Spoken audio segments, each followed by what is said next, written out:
سبيل الدموع سبيل مريح تنهدى يا صاحي كي تستريح وبث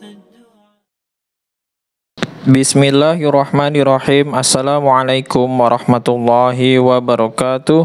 Innal hamdalillah nahmaduhu wa nasta'inuhu wa nastaghfiruh wa na'udzu billahi min sururi anfusina wa min sayyiati a'malina may yahdihillahu fala mudhillalah wa may yudlil fala hadiyalah. Asyhadu an la ilaha illallah wa asyhadu anna Muhammadan abduhu wa rasuluh. Pada kesempatan kali ini saya masih akan membacakan kitab Fadilah Amal di bagian kitab kisah-kisah sahabat di babnya yang ke-11. Semangat anak-anak dalam agama. Di kisahnya yang nomor ke-13, kisah keberanian Sayyidina Ibnu Zubair radhiyallahu anhuma dalam pertempuran melawan bangsa Romawi pada zaman kekhalifahan Sayyidina Utsman radhiyallahu anhu pada tahun 26 Hijriah. Sayyidina Abdullah bin Abi Sarh radhiyallahu anhu dilantik menjadi gubernur Mesir menggantikan Sayyidina Amr bin As radhiyallahu anhu. Ia membawa 20.000 pasukan untuk melawan tentara Romawi, sedangkan pihak Romawi telah mempersiapkan 200.000 pasukan. Sebuah pertempuran yang dahsyat. Ketika itu Jarjir, panglima pasukan Romawi, mengumumkan bahwa barang siapa dapat membunuh Sayyidina Abdullah bin Abi Sarh radhiyallahu anhu, ia akan dinikahkan dengan anak perempuan Jarjir serta diberi hadiah 100.000 dinar. Pengumuman itu membuat sebagian pasukan muslimin sangat khawatir. Sayyidina Abdullah bin Zubair radhiyallahu anhuma mengetahui kekhawatiran tersebut, maka ia berkata, "Kita tidak perlu khawatir. Kita juga dapat mengumumkan bahwa barang siapa dapat membunuh Jarjir akan dinikahkan dengan anak perempuan Jarjir dan akan diberi hadiah 100.000 dinar serta akan dijadikan gubernur kota-kota yang di bawah kekuasaan Jarjir." Singkatnya, pertempuran antara kedua pasukan itu berlangsung sengit dan lama.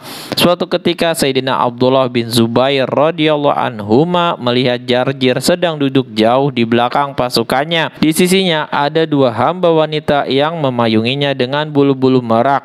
Ketika Jarjir lalai, Sayyidina Abdullah bin Zubair radhiyallahu anhuma segera mendekatinya.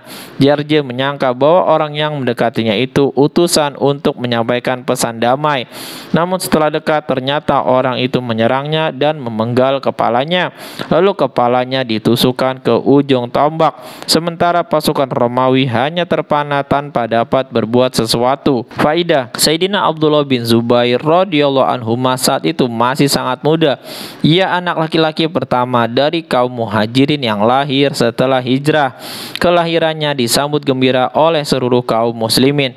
Sebab sudah setahun setelah hijrah belum ada seorang pun dari kaum muhajirin yang melahirkan anak laki-laki, sehingga kaum Yahudi mengaku bahwa mereka telah menyihir kaum muhajirin agar tidak melahirkan anak laki-laki. Baginda Rasulullah SAW tidak biasa menerima baiat dari anak kecil, tetapi beliau menerima baiat Sayyidina Abdullah bin Zubair radhiyallahu anhu pada usia 7 tahun. Ketika perang tersebut terjadi, umurnya 24 tahun atau 25 tahun. Pada usia semuda itu, ia seorang diri menembus 200.000 pasukan musuh, lalu memenggal kepala panglimanya. Apa yang ia lakukan tersebut sangatlah menakjubkan. Alhamdulillah, baru saja kita memperdengarkan kisah keberanian Sayyidina Ibnu Zubair radhiyallahu anhuma dalam pertempuran melawan bangsa Romawi. Mudah-mudahan kita bisa mengambil hikmah, amal dan sampaikan kepada saudara-saudara kita yang lain. Subhanakallahumma wa bihamdika asyhadu alla ilaha illa anta astaghfiruka wa atubu ilaik. Wassalamualaikum warahmatullahi wabarakatuh. سبيل الدموع سبيل مريح تنهدى يا صاحي كي تستريح وبث